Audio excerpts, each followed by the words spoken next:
Amanhã, o pastor Paulinho estará aqui, a pastor Yara, o irmão Carlinhos, a irmã Bete, os irmãos estão louvando o nome do Senhor, e o pastor Glaucino, lá do estado do Paraná, estará aqui pregando a palavra do Senhor amanhã.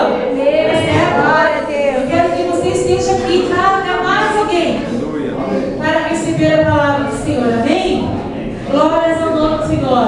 Olha para cá, irmãos. Agora no finalzinho, a irmã Tânia e o irmão Vanderlei estarão ali no escritório. Você que trouxe o seu dízimo, não deixe, não é de levar até ali o seu dízimo para, não é entregar na casa do Senhor. Irmãos, não deixe de fazer isso, viu? E também eu pedi assim, que você me ajudasse a pagar as despesas dos irmãos que deram para a gente. Você que trouxe também, já pode dar lá para a irmã Tânia. Também estamos fazendo um sorteio de um vaqueiro. A Vera agora vai estar passando aí, oferecendo também. Os jovens também tem lanche aqui no finalzinho, tá certo? Aqui, enroladinho, nega maluca e refrigerante, tá? Amanhã nós temos sorteio aquele vaqueiro. Então, se você quiser colaborar conosco, colabore. Para ajudar na despesa dos irmãos que vieram de Bagé. Tá certo, irmãos?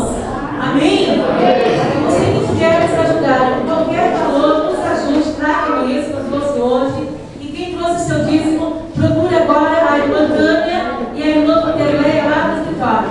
Amém? Levanta sua mão assim. Diz assim: Senhor meu Deus, muito obrigado pelas bênçãos. Glória a Deus. Amanhã eu estarei aqui novamente. E eu quero receber uma porção dobrada que eu recebi hoje. Eu profetizo essa bênção para a minha vida. Em nome de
Evangelista.